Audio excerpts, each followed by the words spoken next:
Hey, it's Stu, and this is going to be a TBR video. I'm kind of, I think I might have mentioned before, just kind of piling up my possibilities. I'm going to say for the month of October, but probably moving into November. I'm putting more books on than I intend to read to try to see if a little bit of mood reading within the book parameters work, and also if I can just, decide to not read books or DNF books, because I'm just not flexible with myself in that. And so I'm saying it out loud to myself and for anyone who wants to bear witness. I don't intend to finish all of these books. I do intend to consider all of them within the month, what's left of the month of October, maybe a little into November. And I'm just kind of using prompts to help me discern from my couple hundred books now, which ones would I focus on are put on, my most immediate. I have a very small, what I call my TBR shelf. So I have a couple more national award winning authors or finalists or authors that are on the short list or long list of the 2025 National Award winner. And I added to that the audio of this. This is Ray Bradbury's One More for the Road. It is a bunch of short stories. It is sci-fi. It is, I love Dandelion Wine. It's, I haven't reread it for many, many, many years, but if you would have asked me even a few years back, I would have said that's one of the most the books that had a huge impact. I know Ray Bradbury's known for Fahrenheit 451. Am I making up numbers? In any case, I know that he's known for that, but 451, yeah. But I really loved Dandelion Wine. It's when I kind of fell in love with coming of age. It's one of the reasons I fell in love with coming of age. In any case, this is a book published by him. It's short stories. It's published in 2011, and on it, it says the National Book Award, and he got the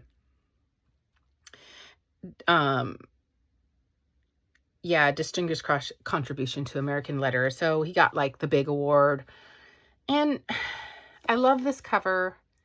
I recently hauled this book, so every once in a while you got to get the recent haul book on there. And I don't have sci-fi. I don't, like, what I'm reading through isn't really including sci-fi because of the sort of award win, like the National Book Award is less sci-fi-y. In fact, it's a lot of stories. This particular reading sprint that I'm doing is a lot of books where the protagonist is young and kind of telling the story through their young lens. And there's a lot of interesting crossover themes and even techniques being used, but differently. So reading like that feels less diverse in the way of like sort of story themes. But it's very interesting as a reader to kind of see one author to the next, how they're looking at these themes and telling the stories and using voice and point of view, etc. This is meant to be a listen. I'm almost done with another listen of short stories, which was actually Her Body and Other Stories, which was one of the books that I picked for my Kirkus Award or finalist winning authors, to which I picked 3 or 4. They're sitting on my shelf, shuffled in amongst the others. And then I have started one book in this next, which tomorrow is the last day of Hispanic Heritage Month, and I wanted to make sure to integrate.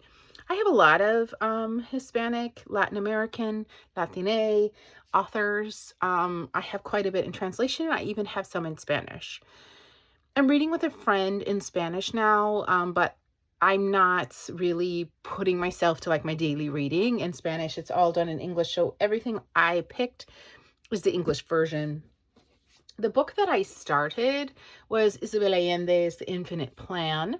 This is another recent haul. So I know I am doing these videos also to kind of keep myself in check, that it's not just, ooh, that pretty one, I'm going to do it now. The reason that I chose this one, because I'm listening, because it's in audio and I decided to listen. It's an older book of Isabel Allende. It's published in the 1990s. I'm looking right now for anyone who cares.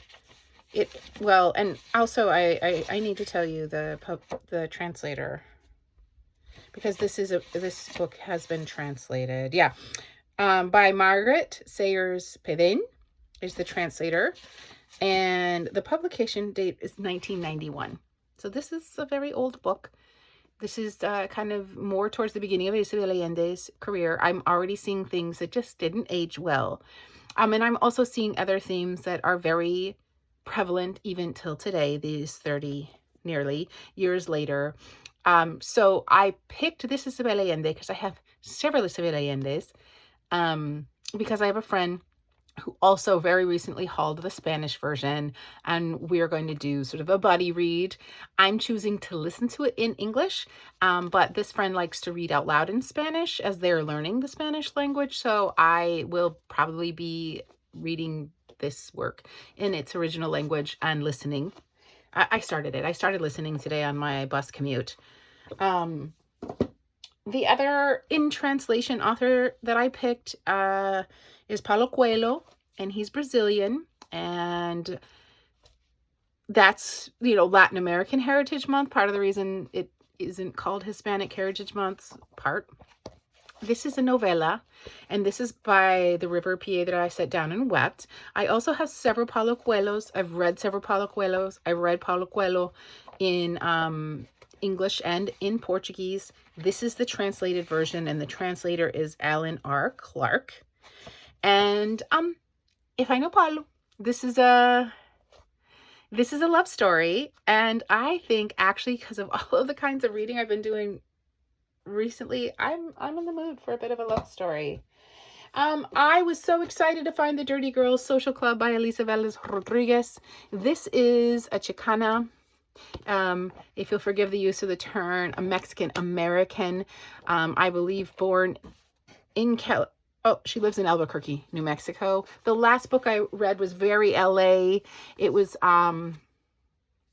Playing with Boys. I thought it was great fun. It surprised me. So when I found The Dirty Girls Social Club, which I believe is her debut, and Playing with Boys is a sophomore, I was super excited for it.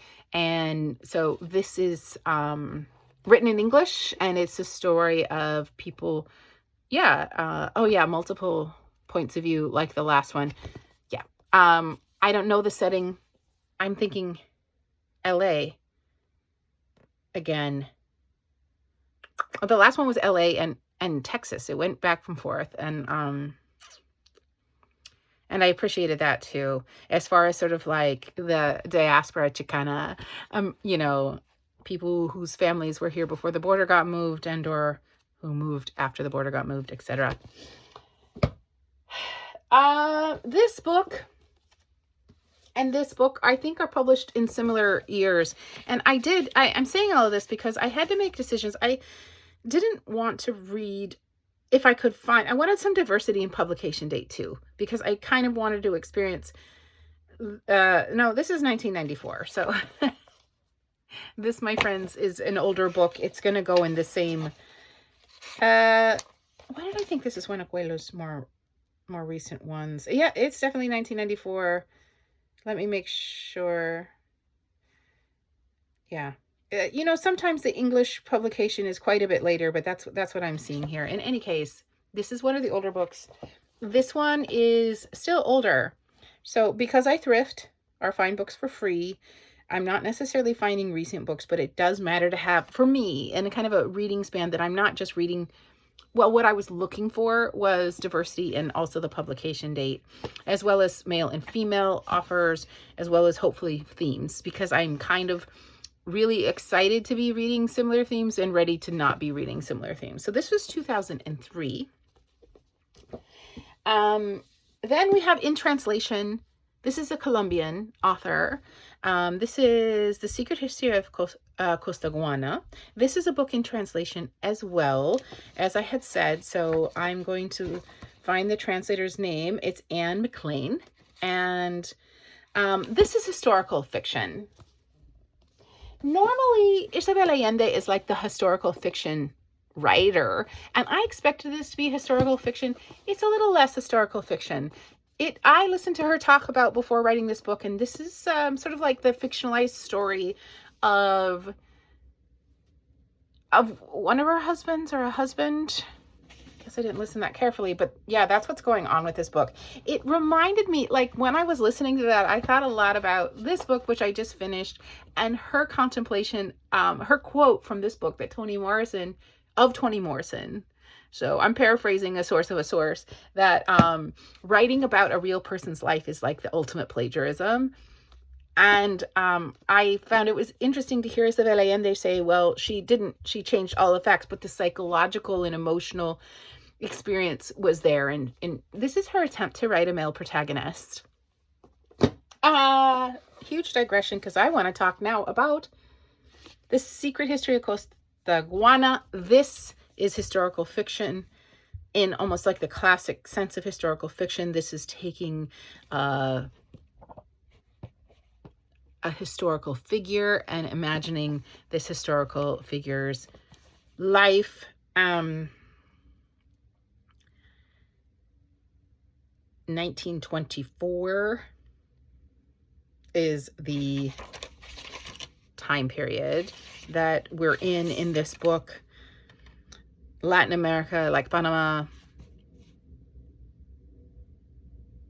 Yeah, Panama. Yeah, maybe. Colombia. And this book was published in 2007. I'm saying all the publication dates because I had actually picked In the Time of Butterflies by Julia Alvarez. And it was a book that I had hauled some time ago, but that was published in the 90s or early 2000s. And I said, you know what, I need to, since I just found Afterlife, and it was a new haul. I'm really excited. I just got this book. And again, I want to be careful that I'm not just only reading the new hauls, but the reason that I picked this one that I just got, besides how cute and beautiful and wonderful this edition is, I was able to find it in Libby, both in audio and digital. So I imagine this is going to be a super hybrid kind of experience. This was published in 2020. So this is in our most recent book. And rather than reading Julia Alvarez from like the 90s, as I have a couple of authors here from then, I wanted one of her most recent works. And then finally, Carlos Fuentes. Carlos Fuentes is a Mexican award-winning author. And so this book is in translation, and this is a book of short stories. Edith Grossman, who is, shall I say, a prolific translator. And no, that's not right. But it's not going to be uncommon that I say Edith Grossman. I know she's the translator of The General and His Labyrinth, which is by Gabriel Garcia Marquez, and I just found the Spanish version as well. So that might end up being at one point a buddy read with my friend that likes to read in Spanish, and we can read both versions. Anyway, Edith Grossman is the translator of this book of short stories called Happy Families. And this is my Mexican author of the selection. And this particular work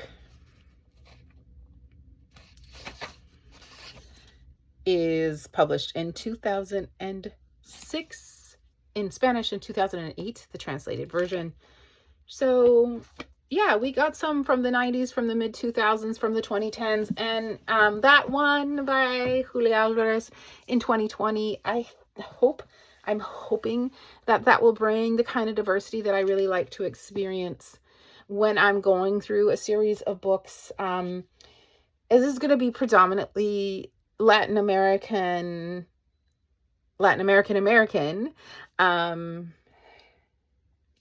voices, worldviews, but we got some historical fiction, we got some magic realism, we got some sort of like contemporary fiction, and dare I say a little romance, however that looks, even though it's lit fic by Paulo Coelho.